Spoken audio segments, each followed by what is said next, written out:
கந்தன் அவர்களின் அண்ணன் சுப்பையா அவர்களே, கத்தப்பட்டி மலைச்சாமி தந்தை பாலு அவர்களே, பட்டூர் சபரீஸ்வரனின் தந்தை தாயார் சிட்டுப்பிள்ளை அவர்களே, கனியாமங்கலம் ஐயப்பன் மகள் நந்தினி அவர்களே, பழையூர்பட்டி கார்த்திக் அவர்களின் தாயார் பஞ்சு அவர்களே, ஆண்டார் கொட்டாரம் ராஜாவின் தாயார் தங்கம்மாள் அவர்களே மற்றும் இந்த நிகழ்வில் பங்கேற்று வீர வணக்கம் செலுத்திக் கொண்டிருக்கிற, அழைக்கும் போதெல்லாம் ஓடோடி வந்து என்னை ஊக்கப்படுத்திக் கொண்டிருக்கிற தமிழ் மண்ணில் எங்களை வெல்ல எவரும் இல்லை என்று உரத்தி சொல்லக்கூடிய வகையில் அணிதிரண்டு வந்திருக்கிற என் ஊரின் உயிரான விடுதலை சிறுத்தைகள்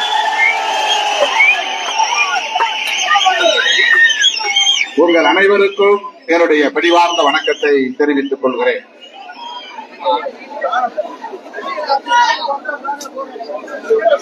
இருபத்தி 6வது ஆண்டாக, கால் நூற்றாண்டுக்கு மேலாக இந்த விடுதலை களத்திலே நாம் மறைந்த ஈகம் செய்த அரசியல் உரிமை போராளிகளான மேலவளவு முருகேசன் உள்ளிட்ட தோழர்களுக்கு நமது செம்மாந்த வீர வணக்கத்தை செலுத்தி வருகிறோம். அந்த வகையில் இங்கே திரண்டிருக்கிற உங்களின் சார்பிலும் லட்சக்கணக்கான விடுதலை சிறுத்தைகளின் சார்பிலும் மேலவளவு முருகேசன் உள்ளிட்ட தோழர்கள் யாவருக்கும் முதலில் எனது செம்மாந்த வீர வணக்கத்தை செலுத்துகிறேன். முருகேசனின் ஈகம் எத்தகையது என்பதை ஆண்டுதோறும் நாம் சொல்லிக் கொண்டிருக்கிறேன். அவன் எவ்வளவு பெரிய மாவீரன் என்பதை எண்ணி பார்க்கிற போதெல்லாம் மெய் சிலிர்க்கிறது, உடலில் புத்துணர்வு பிறக்கிறது, சலிப்பு தட்டவில்லை. தமிழ்மண்ணில் நான் அறிந்த வரையில் மேலவளவு முருகேசன் துணிந்து சாவை வரவேற்றவன், அழைத்தவன், ஈகம் செய்ய தியாகம் செய்ய துணிந்தவன். சாதி வெறியர்கள் அச்சுறுத்தல் விடுத்த நிலையிலும் கூட அதனால் என்ன தலை போனாலும் ஒடுக்கப்பட்ட மக்களுக்கான அரசியல் உரிமைகளை வென்றெடுத்தே தேர்வேன் என்று நெஞ்சுரத்தோடு களமிறங்கிய ஒரு போராளி, இசகு பிசகாக மாட்டி சாதி வெறியர்களால் படுகொலை செய்யப்பட்டவன் அல்ல. தெரியாமல் மோடுமுட்டித்தனம் என்பார்கள் மதுரை மாவட்டத்திலே. அப்படி எந்த விவரமும் இல்லாமல் மோடுமுட்டித்தனமாக போய் ஆழம் தெரியாமல் காலை விட்டு அகப்பட்டுக் கொண்டவன் அல்ல முருகேசன். இந்த முடிவை எடுத்தால் எத்தகைய நெருக்கடியை சந்திக்க நேரும் என்பது அவனுக்கு தெரியும். ஆனால் அவன் அஞ்சவில்லை. அதுதான் முருகேசன். மேலவளவு மண் மட்டுமல்ல, ஒட்டுமொத்த மதுரை மண்ணே முருகேசனுக்காக தலைநிமிர வேண்டும், பெருமைப்பட வேண்டும். இன்னும் சொல்ல போனால் ஒட்டுமொத்த தமிழகமே பெருமைப்பட வேண்டும்.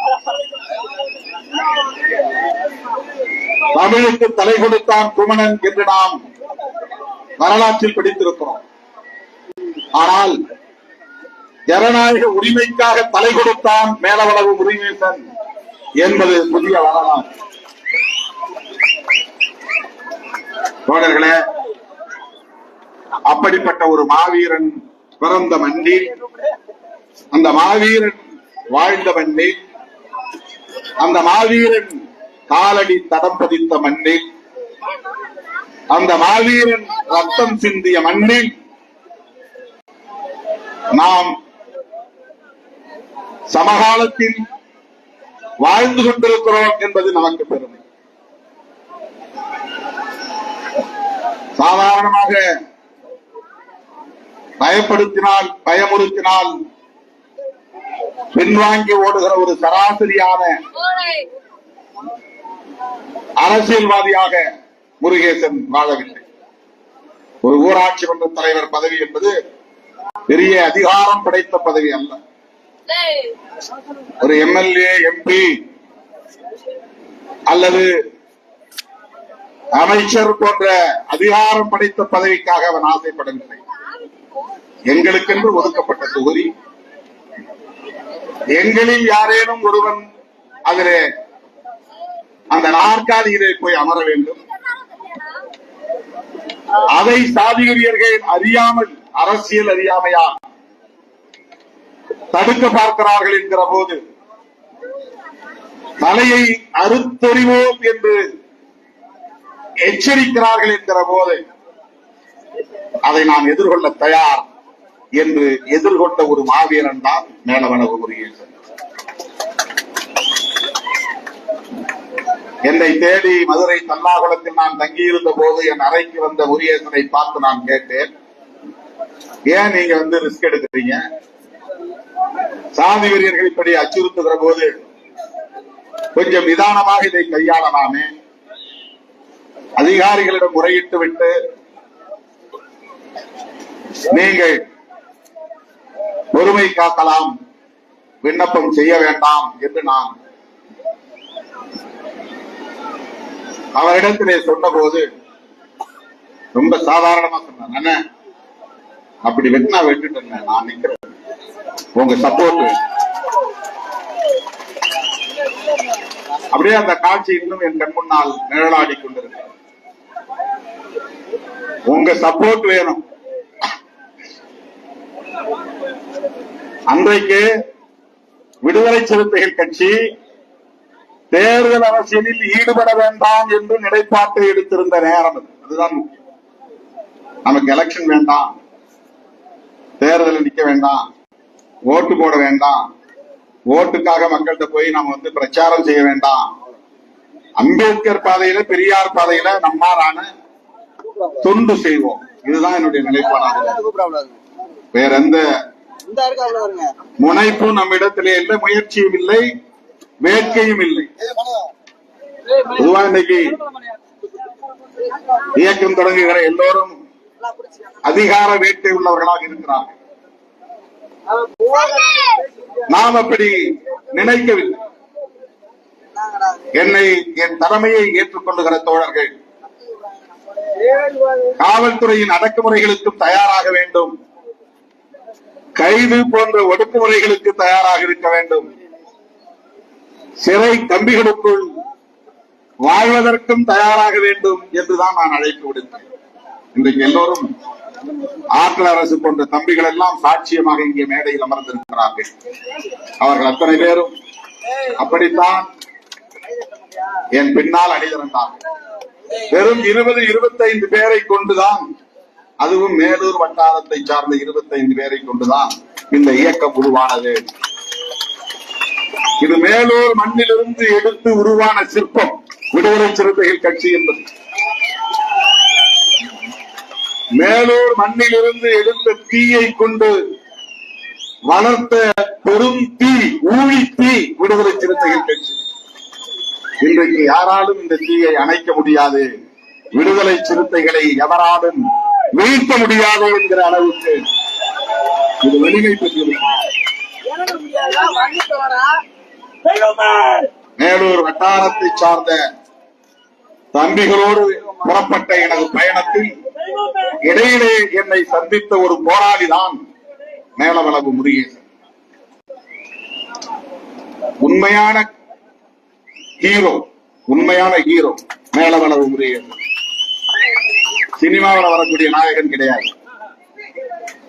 பஞ்சு டயலாக் பேசக்கூடிய ஹீரோ அல்ல.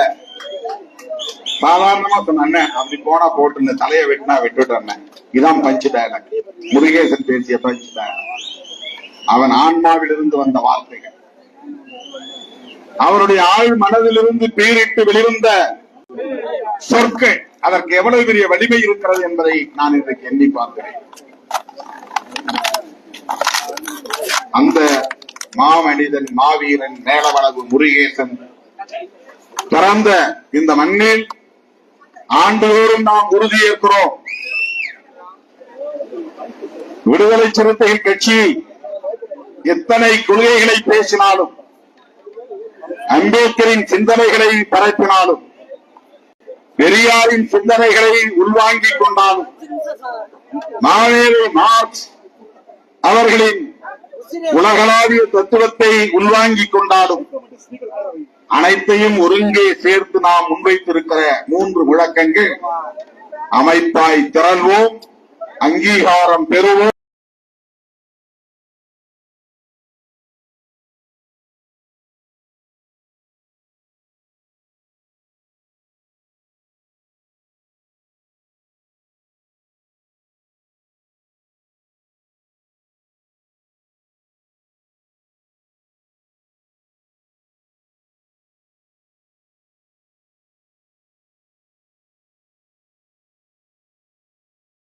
வலதுசாரிகளாக வீழ்ச்சியடைந்து வருகிறார்கள். இன்றைக்கு சனாதன சக்திகளால் விழுந்து பெற்றவர்களாக மாறியிருக்கிறார்கள்.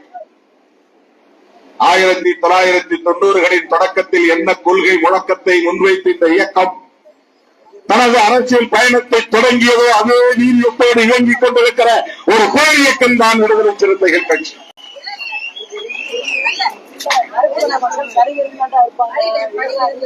பிற அரசியல் கட்சிகளுக்கே இன்றைக்கு கொள்கை அடிப்படையில் வழிகாட்டக்கூடிய, திசையை எது என்று சுட்டிக்காட்டக்கூடிய திறம்பெற்ற ஒரு பேர் இயக்கமாக இந்த இயக்கம் வளர்ந்திருக்கிறது.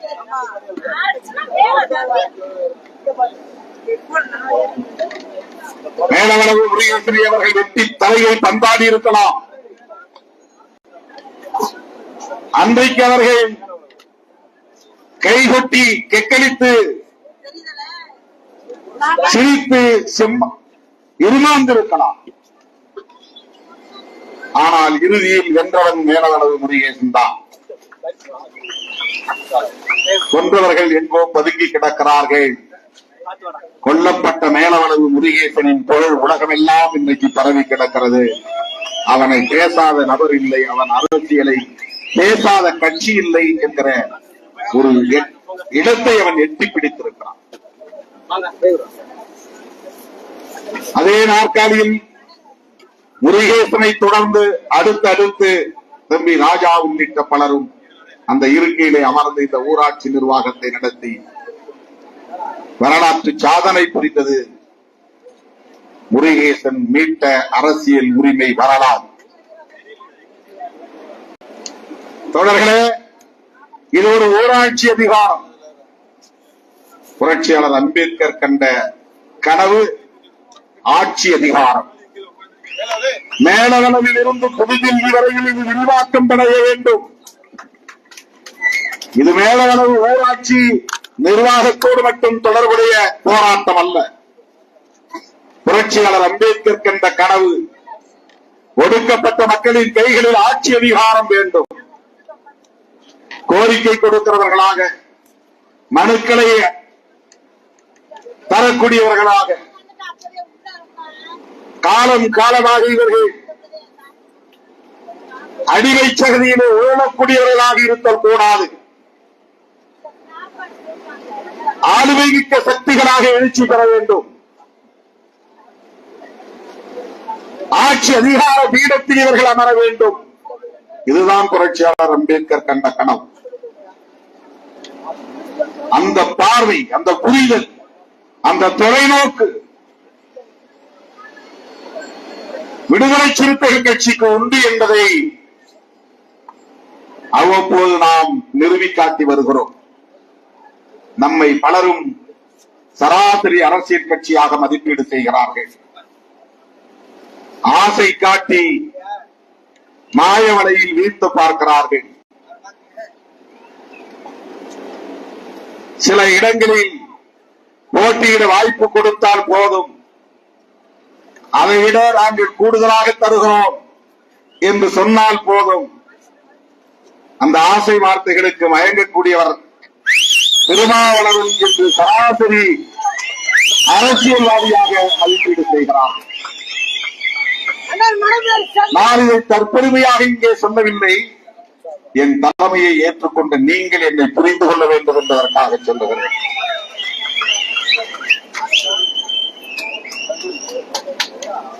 யாரோ எவருக்கோ நான் பேசவில்லை, என் உயிரின் உயிரான விடுதலை சிறுத்தைகளுக்காக பேசுகிறேன். யாருக்கும் நான் விளக்கம் சொல்ல தேவையில்லை. ஆனால் உங்களை குழப்புகிறவர்களிடமிருந்து உங்களுக்கு உரிய விளக்கத்தை தர வேண்டியது என்னுடைய கடமை, என்னுடைய பொறுப்பு.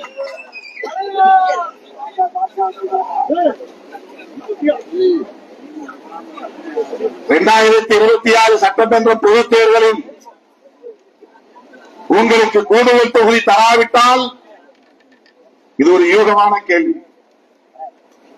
கிராமத்துல பழமொழி சொல்லுவாங்க, அத்தைக்கு மீசை முளைத்தால் சித்தப்பா என்று அழைக்கலாம். மீசை முளைத்த பிறகுதானே சித்தப்பா என்று அழைக்க முடியும். முன்கூட்டியே கேட்பது, உங்களுக்கு அதிகமா சீட்டு தரலன்னா, எங்களுக்கு அதிகமா தரலன்னா நாங்க அந்த கூட்டணியை விட்டு வெளியே வந்துருவோம் அப்படின்னு நாம பதில் சொல்லணும்னு எதிர்பார்க்கிறாங்க. எத்தனை சீட்டு கேட்பீங்க முன்கூட்டியே உங்களை சொல்லணுமா? நாங்க ஒரு 30 சீட்டு கேட்போம், முன்கூட்டியே வெளியே சொல்லணும். இந்த கேள்விகள் எல்லாம் நம்ம எவ்வளவு அவர்கள் குறைத்து மதிப்பிடுகிறார்கள், எவ்வளவு சில்லறையாக நம்மை நினைக்கிறார்கள்.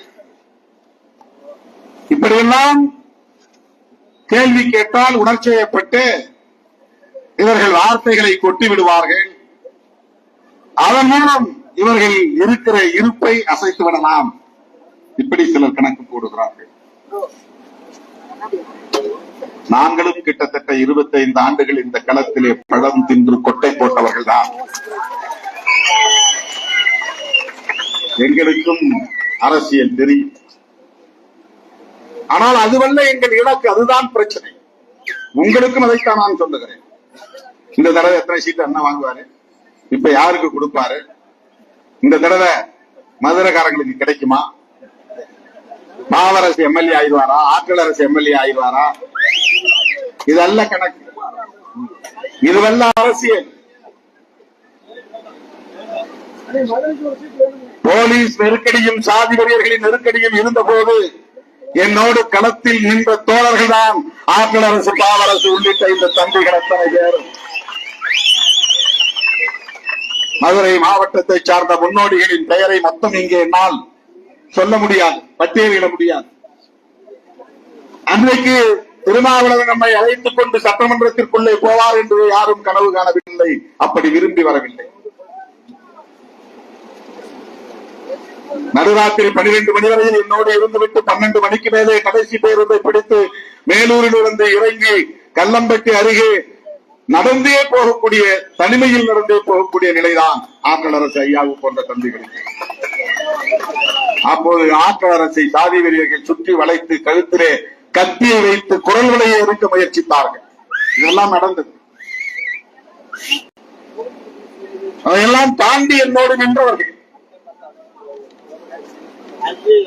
பெரிய அரசியல் புரிதல் கிடையாது, ஒரே நம்பிக்கை, திருமாவளவன் சொல்வது சரியாக இருக்கும், திருமாவளவனோடு நிற்போம் என்பதுதான். திருமாவளவன் பேசுகிற அரசியல் அம்பேத்கர் அரசியல், நம்புவோம் என்பதுதான். அன்றைக்கு நான் இந்த களத்திலே அடியெடுத்து வைத்த போது எனக்கு பெரிய அரசியல் புரிதல் கிடையாது. நான் எந்த அரசியல் கட்சியிலும் இருந்து பணியாற்றி அனுபவம் பெற்றவன் அல்ல. சட்டக்கல்லூரி மாணவனாக இருந்த போதே இந்த பொறுப்பை ஏற்றுக்கொண்டவன் நான். படித்துக் கொண்டிருக்கிற போதே அரசு ஊழியனாகவும் இருந்தேன். அரசு ஊழியனாக இருக்கிற போதே இந்த பொறுப்பையும் ஏற்றுக்கொண்டேன். தலித் என்கிற வார்த்தையை தவிர வேறொன்றும் எனக்கு தெரியாது. புரட்சியாளர் அம்பேத்கர் என்கிற சொல்லை தவிர வேறொன்றும் தெரியாது. ஆனால் இன்றைக்கு அம்பேத்கரின் அரசியலை என்னால் வகுப்பெடுக்க முடியும்.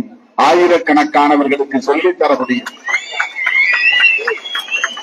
அகில இந்திய அளவிலே தலித் அரசியல் என்ன என்பதை சொல்லி ஒரு தாக்கத்தை ஏற்படுத்தி இருக்கிறோம். இன்றைக்கு மராட்டிய மண்ணில் இருந்து வந்து சிறுத்தை கொடியை நாங்கள் மகாராஷ்டிராவில் ஏற்றுகிறோம் என்று ஏற்றுகிறார்கள்.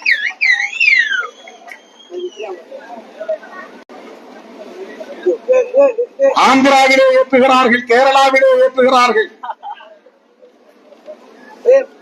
தெலுங்கை தாய்மொழியாக கொண்டவர்கள் வீதி வீதியாக இன்றைக்கு விசிகே என்று முழங்கிக் கொண்டு போகிறார்கள்.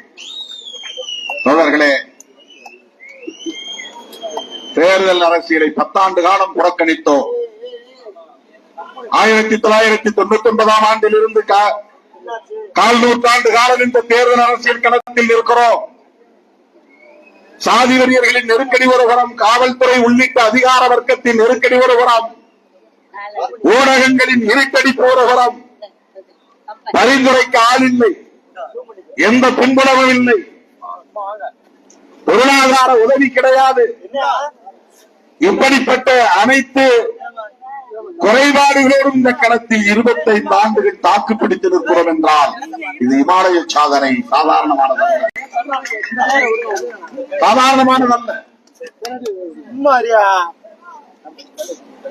மற்றவர்களெல்லாம் 100 மீட்டர் ஓடி முதல் பரிசு பெற்றுவிட முடியும். அவர்களோடு நம்மால் போட்டியிட வேண்டுமானால் 1500 மீட்டர் ஓடித்தான் அவர்கள் பெறுகிற பரிசை நாம் பெற முடியும். அப்படி 15 மடங்கு 20 மடங்கு நாம் உழைத்தால் தான் முடியும். அதனால்தான் ஒரு நாளைக்கு 20 மணி நேரம் ஓடிக்கொண்டே இருக்கிறேன். நள்ளிரவு நேரங்களிலும் தோழர்களை சந்தித்துக் கொண்டே இருக்கிறேன்.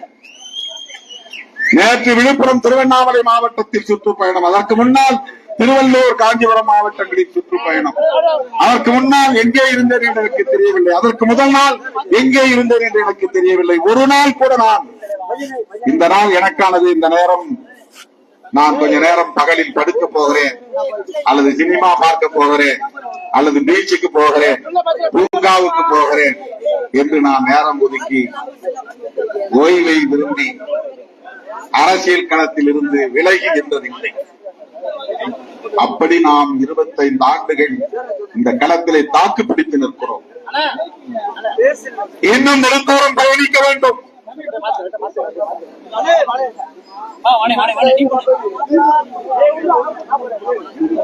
இப்படி ஒரு 100 பேரை வச்சுக்கிட்டு தான் கஷ்டமா இருக்கணும்.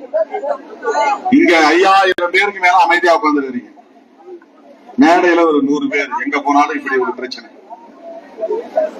தலைவர் பேசுகிறார், நாம் அமைதி காக்க வேண்டும் என்கிற ஒரு புரிதல் வேண்டும். மேடையில முதல்ல ஏறவே கூடாது. எதுக்கு இப்படி ஏறாங்க தெரியும். கட்டுப்பாடு இருந்தால்தான் நெடுந்தூரம் பயணிக்க முடியும். அதுதான் ரொம்ப முக்கியமானது. அதிகாரத்தை நோக்கி செல்ல செல்ல செல்ல செல்ல 100 வரிசையில் போனவர்கள்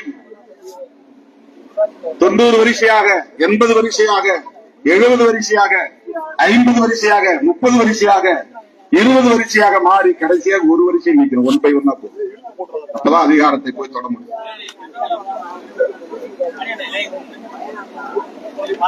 அதிகாரத்தை நோக்கி நகருகிற பாதை ஊசி முனை பாதை. அங்க வந்து டிசிப்ளின் வேணும். 1 by 1 தான் போகணும். கும்பலா போனா போக முடியும். நெடுந்தூரம் பயணிக்க வேண்டும். சாதாரணமானதல்ல. அம்பேத்கர் அரசியலை பேசுவது சாதாரணமானதல்ல. பொதுவா அரசியல் பேசலாம். நாங்க ஆட்சிக்கு வந்தால் இதை செய்வோம், அதை செய்வோம் என்று பொதுவா அரசியல் பேசலாம். எங்களுக்கு ஓட்டு போடுங்க, எங்களை ஒரு முறை ஆட்சியில உட்கார வைங்க.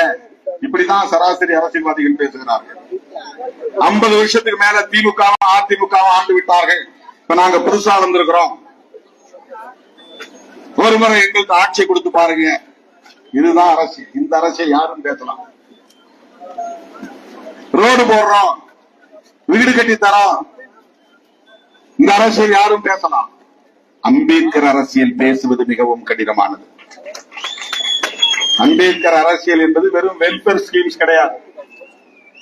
அது ஒன்றை இன்னொன்றாக மாற்றுவது, அடியோடு புரட்டி புதிய மாற்றத்தை ஏற்படுத்துவது, ஏற்கனவே இருந்த இருப்பை தகர்ப்பது, புதிதாக கட்டமைப்பது அவ்வளவு எளிதான ஒன்று அல்ல.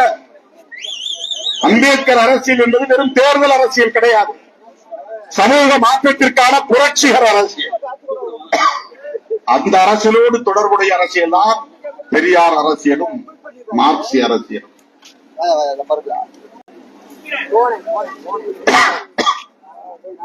அம்பேத்கர் அரசியல் என்பது எத்தனை பேர் சட்டமன்றத்திற்கு போக வேண்டும் என்பதல்ல, எத்தனை பேரை அரசியல் பேச வைத்திருக்கிறோம் என்பதுதான் அம்பேத்கர் அரசியல்.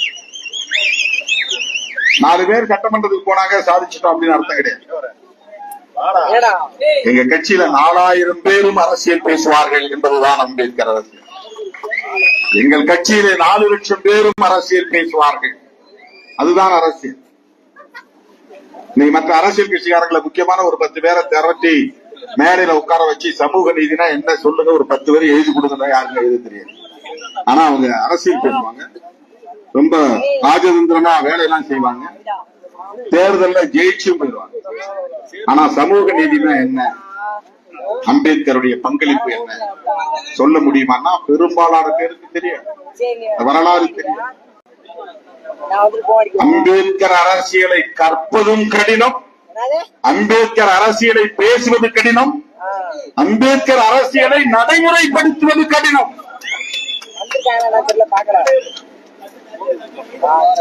சனாதன எதிர்ப்பு என்பது அம்பேத்கர் அரசியல். தேர்தல் அரசியல் இருந்து கொண்டு ஒருவன் சனாதன எதிர்ப்பை பேசுகிறான் என்றால் அந்த தெம்பு, திராணி, கெத்து சிறுத்தைகளுக்கு மட்டுமே உண்டு, சிறுத்தைகளுக்கு மட்டுமே உண்டு. அது சாதாரணமான ஒன்று அல்ல. தேர்தல் அரசியலில் நிற்காத திராவிடர் கழகம் பேசிவிட முடியும், அவங்க பேசிட்டு தான் இருக்காங்க காலங்காலமா. தேர்தல் அரசியலில் பங்கேற்காத சில அமைப்புகள் பேசிவிட முடியும், தேர்தல் அரசியலில் நிற்காத தமிழ் தேசியவாதிகள் பேசிவிட முடியும். தேர்தல் அரசியலில் பங்கேற்கக்கூடியவர்கள் அம்பேத்கர் அரசியலை பேசுகிறார்கள் என்றால், சனாதன எதிர்ப்பு அரசியலை பேசுகிறார்கள் என்றால் அதற்கு தனி துணிச்சல் வேண்டும். இந்திய அளவில் அந்த துணிச்சலை பெற்ற பேர் இயக்கம் விடுதலை சிறுத்தைகள் கட்சி.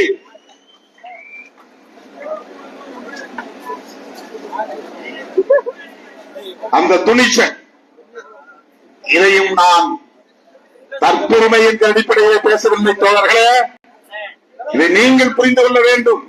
மற்ற கட்சிகள் பேசுகிற அரசியலுக்கும் நாம் பேசுகிற அரசியலுக்கும் உள்ள வேறுபாடு புரிந்து கொள்ள வேண்டும். நாம ஏதோ எல்லாரும் எலெக்ஷனுக்காக திமுகவோட கூட்டு சேர்ந்திருக்கிறோம், அதனால திமுகவுக்கு சப்போர்ட் பண்றோம், அல்லது திமுக நமக்கு சப்போர்ட் பண்ணுதுங்கிற மாதிரி அதை குறைச்சி மதிப்பிட்டாதீங்க, குறுக்கி பார்த்துறாதீங்க. தொடக்க காலங்களில் திராவிட முன்னேற்ற கழகத்தையும் அனைத்து இந்திய அண்ணா திராவிட முன்னேற்ற கழகத்தையும் நாமும் விமர்சித்திருக்கிறோம், கடுமையாக விமர்சித்திருக்கிறோம், இல்லை என்று நான் மறுக்கவில்லை. பாரதி இதே மேலவளவு முருகேசன் திமுக தொண்டர் தான், விடுதலை சிறுத்தை கட்சியை சார்ந்த தோழர் அல்ல. அந்த செய்தியை நீங்கள் புரிந்து கொள்ள வேண்டும்.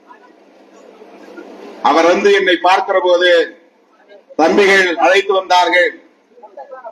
அப்போது அவர், உங்க கட்சியிலிருந்து ஒருத்தர் நிக்கிறார், அவரை நிப்பாட்டுங்க, நிக்க வேணாம்னு சொல்லுங்க அப்படிதான் பேசினார்.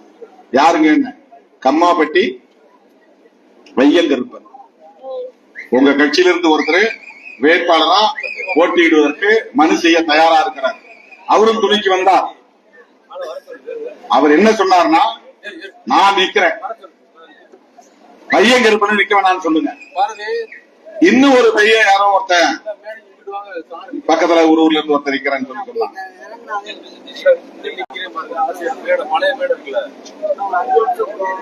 வீரன் அவங்களெல்லாம் நாங்க நிப்பாட்டிடுறோம். ஆனா உங்க கட்சிக்காரன், நான் சொன்னேன் எங்க கட்சியில யாரும் நிக்க மாட்டாங்களே அப்படின்னு. இல்ல நிக்கிறா, உடனே சொன்ன, இல்ல நான் நிக்கல அப்படின்னு. அப்பதான் அவர் திமுகன்னு எனக்கு தெரியும். நான் யார் என்ன தேடி வந்தாலும் எந்த கட்சின்னு நான் பார்க்க மாட்டேன். பாதிக்கப்பட்டவன் அவ்வளவுதான் என்னுடைய பார்வையில. நீ அண்ணா திமுகவா, திமுகவா, காங்கிரஸா, கம்யூனிஸ்டா அப்படிலாம் கிடையாது. விக்டிம். இன்றைக்கு என்னுடைய பார்வை அதுதான். எஸ்சியா நான் எஸ்சியா அதையும் நான் பார்க்க மாட்டேன். விக்டிம், பாதிக்கப்பட்டவர்கள் நம்ம கிட்ட வந்தா அவருக்கு நீதி கிடைக்கணும் நம்பி வர்றா, நம்மால என்ன செய்ய முடியுமோ செய்யறோம், அவ்வளவுதான். ஆகவே வேளாண் முருகேசன் வந்து என் இடத்திலே சொன்ன போது அவன் திராவிட முன்னேற்ற கழகத்தை சார்ந்தவர் என்பதனால் நீ திமுக காரா போய் உங்க கட்சிக்காரர்களை பாருங்கன்னு நான் சொல்லல. உங்களுக்கு துணையா எங்க தம்பிங்க இருப்பாங்க எல்லாத்தையும் சொல்லி அனுப்பிச்சு விட்டேன். அப்பா நீங்க போய் நின்று அன்னைக்கு இன்னைக்கு ஜஸ்டின் திரவி என்கிற தமிழந்தி அவங்க தலைமையில ஒரு டீம் இங்க வந்து ஒர்க் பண்ணாங்க. எலெக்ஷன் நேரத்தில்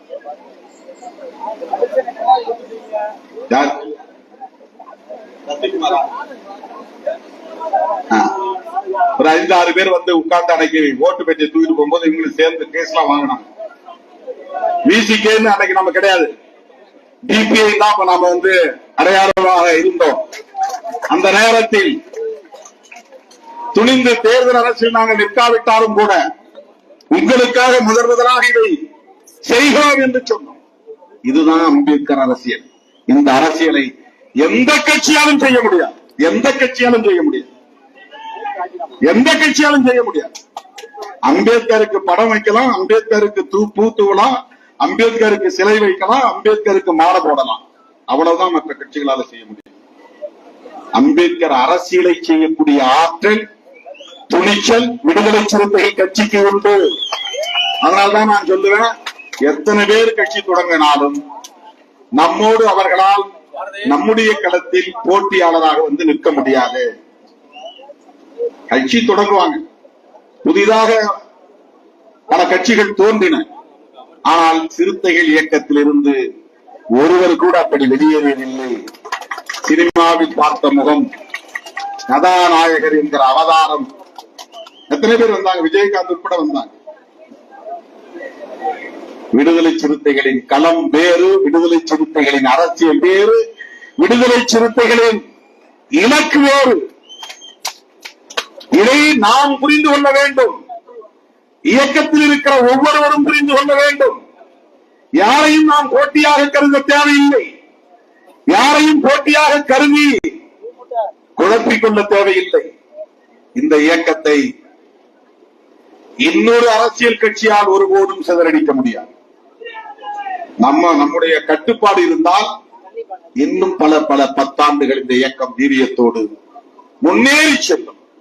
பொதுமக்களுடைய அங்கீகாரத்தை நம்மால் பெற முடியும், அனைத்து தரப்பு மக்களின் அங்கீகாரத்தை பெற முடியும். விடுதலை சிறுத்தைகள் கட்சி ஒரு தனித்த அடையாளம் கொண்ட கட்சி என்ற அங்கீகாரத்தை பெற முடியும். ஒவ்வொருவரும் அரசியல் பேச வேண்டும், அந்த அளவுக்கு நம்மை ஆளாக்கி கொள்ள வேண்டும். அருமை தோழர்களே, இந்த தேர்தலில் என்ன முடிவெடுத்தாலும் வழக்கம் போல் நீங்கள் ஒத்துழைப்பு நல்கிறீர்கள் என்பதிலே எனக்கு எந்த மாற்று கருத்தும் இல்லை. நாம் ஒரு கூட்டணியில் இருக்கிறோம், அந்த கூட்டணியில் தொடர்கிறோம், அதுல எந்த டவுட்டும் கிடையாது. யாராவது குழப்புவாங்க, நீங்க குழப்பிக் கொள்ள வேண்டாம். அந்த கூட்டணியை, மதசார்பற்ற முற்போக்கு கூட்டணியை 8 கட்சிகள் ஒன்று சேர்ந்து உருவாக்கி இருக்கிறோம். நமக்கு அதுல ஒரு பொறுப்பு இருக்கு, ஒரு ரெஸ்பான்சிபிலிட்டி இருக்கு. நமக்கும் மதசார்பற்ற முற்போக்கு கூட்டணியை வலிமைப்படுத்துவதிலும் அதை வெற்றி பெற செய்வதிலும் ஒரு பொறுப்பு இருக்கு. கடந்த தேர்தலில் பல பேர் மனம் திறந்து சொன்ன விஷயம், உங்க கட்சி வலுவாக இருக்கிற இடத்துக்கு போனா 400 ஓட்டு இருந்தா 380 ஓட்டு அப்படி கொத்து கொத்தா விழுகிறது, கொத்து கொத்தாக விழுகிறது. மற்ற இடத்துக்கு போனா 50, 60, 100, 120 இப்படிதான் வருது. எல்லா கட்சியும் பங்கு போட்டுக் கொள்கிறார்கள். தமிழ்நாடு முழுவதும் விடுதலை சிறுத்தைகள் எந்த அணியில் இருக்கிறார்களோ அந்த அணியில் கொத்து கொத்தாக வாக்குகள் வந்து குவிந்தன, விழுந்தன. வரலாற்றை பதிவு செய்யணும். நாம் தனித்து போட்டியிடாமல் இருந்திருக்கலாம், நமக்கு எத்தனை சதவீதம் வாக்கு வங்கி இருக்கிறது என்பதை உறுதிப்படுத்தாமல் இருக்கலாம். ஆனால் திமுக, அதிமுகவுக்கு அடுத்தபடியாக அனைத்து கிராமங்களிலும் கிளைகளை கொண்ட தமிழ்நாடு முழுவதும் வளர்ந்திருக்கிற, வளர்ச்சி பெற்றிருக்கிற, வலிமை பெற்றிருக்கிற பேர் இயக்கம் விடுதலை சிறுத்தைகள் கட்சி. இன்னைக்கு ஏலவளவு போராளிகளின் குடும்பத்தை சார்ந்த தாய்மார்களுக்கு வழக்கமா ஒரு புடவை கொடுப்போம். பானை சின்னத்தையும் நினைவுபடுத்தக்கூடிய வகையில் 7 பேருக்கு எவர் சில்வர் பானை கொடுத்தார். பானை என்பது இன்றைக்கு சிறுத்தைகளின் அடையாளமாக மாறி இருக்கிறது. பானை என்பது கீழடி நாகரிகத்தின் அடையாளமாக இருக்கிறது. பானை என்பது தமிழர்களின் தொன்மைக்கு அடையாளமாக இருக்கிறது. பாருங்க, தொன்மை அப்படிங்கறதா என் பேருக்கு முன்னால தொல் அப்படின்னு தொல்காப்பியம் என்பவருடைய சுருக்கம் தான் தொல் என்றால் தொன்மை என்று பொருள். தொன்மை அப்படின்னா ஆதிகாலத்தில் தோன்றியது அப்படின்னு அர்த்தம். அது எப்ப தோன்றியது அப்படின்னு சொல்ல முடியாது. ரொம்ப தொன்மை வாய்ந்ததுன்னா ரொம்ப பழமை வாய்ந்ததுதான் அர்த்தம். முதுமை வாய்ந்ததுன்னு அர்த்தம் கிடையாது. முதுமை வேற, தொன்மை வேற. 100 வருஷம் ஒருத்த வாழ்வான்னா 80 வயசு ஆனா முதுமை. இது எத்தனை வருஷம் வாழ்வாங்கிறதே தெரியாத காலம். ஆதிகாலத்திலிருந்து இப்ப கீழடியினுடைய நாகரிகம் 2500 ஆண்டு காலம் அப்படின்னு கண்டுபிடிச்சிருக்கிறாங்க. அந்த கீழடியில வாழ்ந்த மனிதர்கள் எப்ப வாழ்ந்திருப்பாங்கன்னா 2500 வருஷத்துக்கு முன்னால வாழ்ந்திருக்காங்க இந்த இடத்துல. அதுக்கப்புறம் என்ன காரணத்தினாலும் அது மண்மூடி போச்சு. மண்மூடி போன பிறகு இப்ப தோண்டி பார்த்தா உள்ள பானை கிடைக்குது, ஓடு கிடைக்குது, மண்ட ஓடு கிடைக்குது, அவங்க பயன்படுத்துற பொருள் எல்லாம் கிடைக்குது. அதுக்கு முன்னால அது எப்படி இது அழிஞ்சது, எப்படி அங்க மண் மேடானது, புதைந்து போனது எப்படி, அது நமக்கு தெரியாது.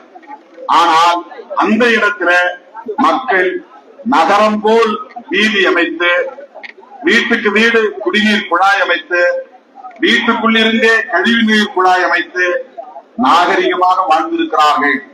2500 முன்னால் நாகரிகமாக வாழ்ந்த இனம் தமிழ் இனம். இது இன்றைக்கு ஆந்த்ரோபாலஜிக்கல் சர்வே மானுடவியலும் அந்த ஆய்வு கண்டறிந்திருக்கிற உண்மை. லண்டன்ல ஒரு ஆய்வகம், அவன் ஒரு மண்டை ஓட்டை வச்சு முகத்தையே போட்டான், டிசைன் பண்ணிட்டான். இப்படிதான் அந்த தமிழ் முகம் இருந்திருக்கும் அப்படின்னு. அப்படிப்பட்ட தொன்மை வாய்ந்த ஒரு சமூகம் பல்வேறு காரணங்களால் இன்றைக்கு இழி பெயரை சுமக்கிற நிலை உருவாகி எச்சரிக்கையாக இல்லாமல் போனால், தற்காப்பு உணர்வு இல்லாமல் போனால், எதிர்த்து போரிடுகிற போர்க்குணம் இல்லாமல் போனால், அடுத்த தலைமுறையின் பாதுகாப்பு என்கிற முன்னுணர்வு இல்லாமல் போனால், அதற்கான ஒரு ஆளுமை வாய்ந்த தலைமை இல்லாமல் போனால், ஒரு இனம் இப்படித்தான் சிதறும், இழிவுகளை சுமக்க நேரும். இதையெல்லாம் உணர்ந்த ஒரு மாமனிதர் தான் புரட்சியாளர் அம்பேத்கர் அவர்கள். அதனால்தான் அவர் ஒட்டுமொத்த இந்தியாவையே புதிதாக மாற்றி அமைக்க விரும்பினார். நாம தமிழ்நாட்டுக்குள்ள மாற்றம் நிகழ்ந்தா போதும் நினைக்கிறோம். புரட்சியாளர் அம்பேத்கர் ஒட்டுமொத்த இந்தியாவையே புதிய இந்தியாவாக, மாடர்ன் இந்தியா, புதிய இந்தியாவாக உருவாக்க கனவு கண்டார். அந்த கனவுக்கான ஒரு கோட்பாட்டு அறிக்கை தான் கான்ஸ்டிடியூஷன் ஆஃப் இந்தியா, இந்திய அரசமைப்பு சட்டம். அந்த அரசமைப்பு சட்டத்தின் உயிர் மூச்சு கோட்பாடுதான் மதச்சார்பின்மை. அந்த மதச்சார்பின்மையை பாதுகாக்க வேண்டும் என்றுதான் நான் விடுத்த அழைப்பை ஏற்று திருச்சிராப்பள்ளிக்கு திறந்து வந்த இருக்கிறது. ஒரே ஆண்டுக்குள் எத்தனை பேரணி, எத்தனை மாநாடு. ஆளுங்கட்சியினரால் கூட இது முடியாது, ஆண்ட கட்சியினரால் கூட இது முடியாது. யாருக்கும் பணம் கொடுத்து அழைக்கவில்லை, உணவு கொடுத்து அழைக்கவில்லை, வேறு எந்த பொருளும் கொடுத்து அழைக்கவில்லை. தன்னியல்பாக அவரவர் சொந்த செலவிலே அவரவர் ஏற்பாடு செய்திருக்கிறார்கள் அந்த கூட்டம். வழக்கத்திற்கு மாறாக 4:15 மணிக்கே நான் பேரணியை தொடங்கிவிட்டேன். 7:30 மணிக்கு நிகழ்ச்சியை முடித்து விட்டேன். நம்ம தமிழ்லாம் 7 மணி நேரம் தான் கிளம்பி வராங்க. அண்ணன் இனிமேதான் பேச ஆரம்பிப்பார். நான் முதல்ல கொஞ்சம் 4 மணிக்கு தொடங்கிடுவேன், 7 மணிக்கு முடிச்சிருவேன். இந்த தடவை 4:15 தொடங்கி 7:30 முடித்து விட்டோம். உள்ளே வந்த குரல் 5 லட்சம் பேர் என்றால் வெளியே என்ற திரள் அது போல இன்னும் ஒரு மடங்கு திரள். எந்த பத்திரிகையே இல்லை. மதுரையில ஆஸ்பத்திரிக்கு பக்கத்துல மீனாட்சி மிஷன் ஆஸ்பத்திரி போற வழியில ஒரு சின்ன இடம், அங்க முருக பக்தர்கள் மாநாடு. பத்திரிகையில 5 லட்சம் பக்தர்கள் திரண்டார்கள் போடுறான். காலையிலே போடுறான். அது சாயந்தரம் தான் மாநாடு. காலை பத்திரிகையே போடுறான். மாலை பத்திரிகை 2 மணிக்கு பிரிண்ட் ஆகும். மாநாடு 4 மணிக்கு தொடங்குது. 1 மணிக்கு 2 மணிக்கு பிரிண்ட் ஆகிற மாத பத்திரிகையில தலைப்பு செய்தியை 5 லட்சம் முருக பக்தர்கள் திரண்டார்கள். ஆனா லட்சக்கணக்கில் திரண்ட சிறுத்தைகள் செய்தியை 3 காலம் சிறுத்தா போவான். ஒரு பத்திரிகை நம்ம கூட்டணியில் இருக்கிற பத்திரிகை தான் ஆதரவு பத்திரிகை. அவன் மேடையில உட்கார்ந்து இருக்கிற 4 பேர், நாங்க 5 பேர் உட்கார்ந்து படத்தை மட்டும்தான் போவான். 3 காலம் மக்கள் திரண்டு நிற்கிற மாபெரும் பேரணியை அவன் செய்தியாக கூட போட 35 ஆண்டு காலம் இந்த களத்தில் நிற்கிறோம். 25 ஆண்டு காலம் தேர்தல் அரசியல் களத்தில் நிற்கிறோம். ஒரு மாநில கட்சியாக அங்கீகாரம் பெற்றிருக்கிறோம் என்கிற இடையிலும் கூட ஊடகங்கள் இருட்டடிப்பு செய்கின்றன. என்னை கூட நான் பேசும்போது என்ன கண் சிரிப்பாவது பார்த்துட்டே இருப்பான். வார்த்தை தடுமாறுது, எந்த வார்த்தை விடுறாங்க. நான் ஏதாவது திட்டிருப்பேன் பசங்களை, அதை எடுத்து போடுவான். பூஸ் பண்ணி ஒரு நாளைக்கு 150 தடவை. எல்லாம் எங்களுக்கு நல்லதுதான். எப்படியாவது எங்க பேரை சொல்லுங்க. நீங்க திட்டுறதுக்காக எங்க பேரை சொல்லுங்க. இவ்வளவு பேர் திரண்டார்கள். திருமாவளவன் இப்படி பேசினாரு, அம்பேத்கர் அரசியலை பற்றி பேசினார்னு ஒருத்தம் போட மாட்டான். எந்த யூடியூப் சேனல்ல வராங்க. எப்படிப்பட்ட சமூக கட்டமைப்பில் நாம் வாழ்கிறோம் என்பதை நீங்கள் புரிந்து கொள்ள வேண்டும். திருத்தி விட்டு போகக்கூடாது. மதுரையில் நடந்த முருக பக்தர்கள் மாநாடு 5 லட்சம் பேர் திரண்டார்கள். பிஜேபி வளர்ந்து விட்டது. அதுல பெரியாரையும் அண்ணாவையும் கொச்சப்படுத்துறாங்க. அவனுக்கு தப்பி தவறி கூட அம்பேத்கரை கொச்சப்படுத்த மாட்டாங்க. இந்த RSS கும்பிட்ட ஒண்ணு நீங்க புரிஞ்சுக்கணும். RSS பிஜேபி இந்த பேரு சங் பரிவார்னு பேரு. சங்குன்னா சங்கம், பரிவார்னா குடும்பம். சங்கம்னா RSS உடைய குடும்ப கட்சிகள் பேர் சொல்லுவாங்க. நாங்க பிஜேபி நடத்துல இந்து முன்னணி நடத்துவோமா? இந்து முன்னணிங்கிறது பிஜேபியுடைய புள்ள, அவன் குடும்பம், அவன் குழந்தை. விஸ்வ இந்து பரிஷத்து அவன் குழந்தை, வேற பேர்ல இருப்பான். ABVP அவங்க மாணவர்களின் அமைப்பு. அந்த மாதிரி அவன் தொழிற்சங்கம். இதெல்லாம் சங்க பரிவாரங்க. கேட்டா அது வேறங்க, நாங்க வேறங்க, நாங்க பிஜேபி, அவங்க இந்து முன்னணி. அந்த நிகழ்ச்சியில பெரியாரையும் அண்ணாவையும் கொச்சைப்படுத்துறாங்க, வீடியோ போடுறாங்க. இந்தியா முழுக்க எந்த இடத்துல அம்பேத்கரை அவங்க மறந்தும் கொச்சைப்படுத்த மாட்டாங்க. அவன் மனசுக்குள்ள இருக்கும். ஆனா மோடி, அமித்ஷா உட்பட அம்பேத்கர் எழுதிய அரசமைப்பு சட்டத்தை பலவீனப்படுத்துவார்கள். அதுல புரிய இருப்பாங்க. அம்பேத்கர் பயங்கரமா புகழ்ந்து பேசுவாங்க. அவர் காலடி தொட்டு வணங்குவார். அந்த அரசமைப்பு சட்டத்தை தொட்டு வணங்குவார்கள். ஜெய்பீம் சொல்லுவார்கள். ஆனா அரசமைப்பு சட்டத்தை எப்படி செல்லா காக்க வேண்டும் அதெல்லாம் எப்பவுமே புரியாது. இதை சொல்லுகிற நுட்பம், இந்த நுட்பத்தை சொல்லுகிற துணிச்சல் விடுதலை சிறுத்தைகள் கட்சிக்கு மட்டும்தான். அதுதான் ரொம்ப முக்கியம். இதை வேற யாரும் சொல்ல மாட்டாங்க. அரசமைப்பு சட்டத்திற்கு ஆபத்து என்று நான் மோடி பதவியேற்ற உடனே 500 ரூபாய் நோட்டு செல்லாது என்று சொன்ன உடனே பத்திரிகையாளர் அழைத்து நான் சொன்னேன், கான்ஸ்டிடியூஷனுக்கே ரொம்ப ஆபத்து இருக்கு, திறக்க இருக்கு. உடனே பாண்டிச்சேரியில அரசமைப்பு சட்ட பாதுகாப்பு மாநாட்டம். அதுல இருந்து இப்ப 11 வருஷமா மோடி பிரதமரான நாள்ல இருந்து மதச்சார்பின்மைக்கு ஆபத்து, செக்யூலரிசத்துக்கு ஆபத்து, தொண்டை வரண கத்தி கொண்டிருக்கிறோம்.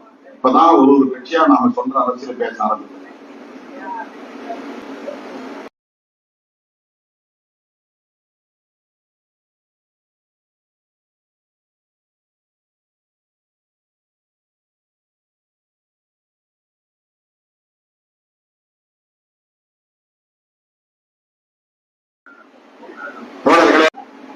ஆனா இன்னைக்கு அரசாங்கமும் பாஜக என்கிற அரசியல் கட்சியும் மதம் சார்ந்து இயங்குகிறது, மதத்தை எதிர்த்து இயங்குகிறது. முஸ்லிம் மதத்திற்கு எதிராகவும் கிறிஸ்தவ மதத்திற்கு எதிராகவும் வெறுப்பு அரசியலை விதைக்கிறது. நாம் இதை எதிர்த்து பேசுவதால் நாம் முஸ்லிம்களுக்காகவும் கிறிஸ்தவர்களுக்காகவும் மட்டுமே பேசுகிறோம் என்று எண்ணுகிறார்கள். அவர்களுக்கு சொல்லுகிறேன் என்பதை விட உங்களுக்கு சொல்லுகிறேன், புரட்சியாளர் அம்பேத்கருடைய அரசமைப்பு சட்டத்தை பாதுகாப்பதற்காக பேசுவோம். அதான் தெரிந்து கொள்ள வேண்டிய உண்மை. மோடி அரசியல் என்பது, அமித்ஷா அரசியல் என்பது, பிஜேபி அரசியல் என்பது, RSS அரசியல் என்பது, சக்பரிவார் அரசியல் என்பது, இதுதான் நிலை. தோழர்களே,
நாங்க அதிமுக தனித்து ஆட்சி அமைப்போம் சொல்றாங்க.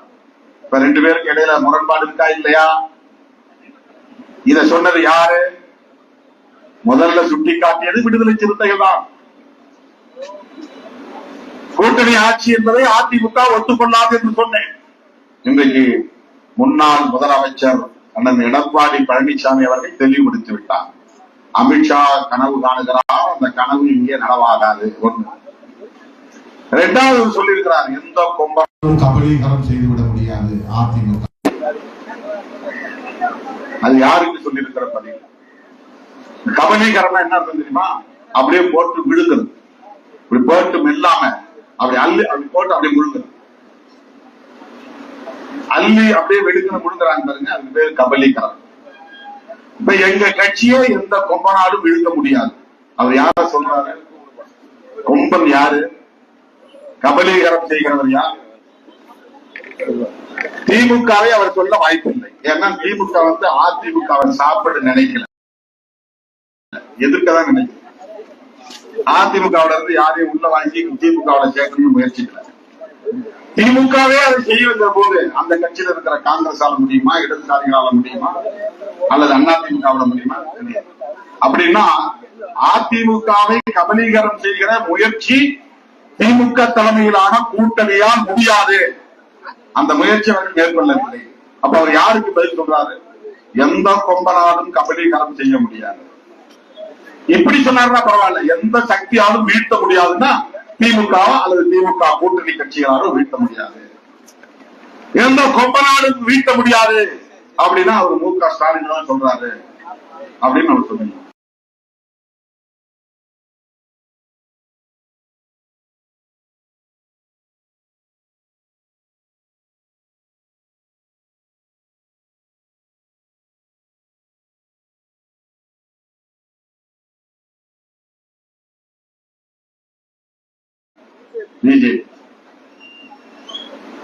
இந்த இடத்தில் எடப்பாடி பழனிசாமி அவர்களை பாராட்ட கடமைப்பட்டிருக்கிறார். அந்த தனித்துவத்தை விட்டுக் கொடுக்காமல் இன்னும் அவர் பேசுகிறார் என்பதை எண்ணி பெருமைப்படுகிறோம். நமக்கு கருத்தியல் முரண்பாடு இருக்கலாம், ஆனால் அதிமுகவும் திமுகவும் இங்கே எதிரெதிர் அரசியல் செய்து கொண்டிருப்பதால் தான் பிஜேபியால் அல்லது காங்கிரஸால் கூட இங்கே வேறுண்ட முடியவில்லை. ஒருவேளை எம்ஜிஆர் உருவாகாம இருந்திருந்தாங்கன்னா அண்ணாவுக்கு பிறகு திமுகவா காங்கிரஸ் தான் அரசியல் போயிருக்கும் தமிழ்நாட்டுக்குள்ள. எம்ஜிஆர் உருவானதுனால திமுகவா அதிமுகவா மாறி போச்சு அரசியல். அந்த போட்டியில காங்கிரஸ் காணாம போயிடுச்சு. அவர்கள் ரெண்டு பேரும் வலுவாக இருந்த வரையிலும் பிஜேபி ஊட முடியும். ஜெயலலிதா அம்மா என்ன சொன்னாங்க? மோடியா லேடியா மோதி பார்ப்போம் வாங்க. மோடி 10 அடி பின்னால் ஓடிட்டார், 100 அடி பின்னால் வாங்கி போயிட்டார். லேடியோட மோத முடியாதுன்னு அவருக்கு தெரியும். லேடியா மோடியா என்று கேள்வி கேட்டவர் ஜெயலலிதா அம்மையா. ஆனா அண்ணன் எடப்பாடி பழனிசாமி அவர்கள் மோடியோட போய் கொஞ்சம் குழம்பி கொண்டிருக்கிறார். அதைத்தான் நான் சுட்டி காட்டுறோம். நீங்க ஜெயலலிதாவுக்கு விசுவாசம் இருந்தால் சனாதன சக்திகளுக்கு சிவப்பு கம்பளம் விரிக்க மாட்டீர்கள். இப்ப வாங்கண்ண வாங்கண்ண வாங்கன்னு சிவப்பு கம்பளம் விரிச்சு தமிழ்நாட்டுக்குள்ள கொண்டு வந்து எங்க ஆட்கள் எல்லாம் நீங்க பிஜேபியில சேர்த்துக்கங்க அப்படின்னு சொல்ற மாதிரி இருக்கு. தமிழ்நாட்டை பொறுத்தவரையில் சனாதன சக்திகளுக்கு இடமில்லை என்பதை பெரியார் அரசியல் இங்கே உறுதிப்படுத்தி இருக்கிறது, அம்பேத்கர் அரசியல் உறுதிப்படுத்தி இருக்கிறது. அதை மீள் உறுதி செய்கிற இயக்கமாக விடுதலை சிறுத்தைகள் கட்சி இங்கே வடிவமைத்திருக்கிறது. இந்த புரிதல்ல தான் நான் காய்களை நகர்த்துகிறேன். என் உயிரின் உயிரான விடுதலை சிறுத்தைகளை தமிழ்நாட்டு அரசியல் திமுகவா அதிமுகவா என்கிற துருவ அரசியலாக இல்லாமல் சிறுத்தைகளா சனாதன சக்திகளா என்று கருத்தியல் தளத்தில் மாறிக்கொண்டிருக்கிறது. அந்த களத்தில் நாம் வெல்வோம் வெல்வோம் வெல்வோம் என்பதை சொல்லி மேலவரவு முடிவீட்டம் உள்ளிட்ட தோழர்களுக்கு வீர வணக்கம் செலுத்தி அமைப்பாய் திறல்வோம், அங்கீகாரம் பெறுவோம், அதிகாரம் வெல்வோம் என உறுதியேற்று முடிக்கிறேன். நன்றி.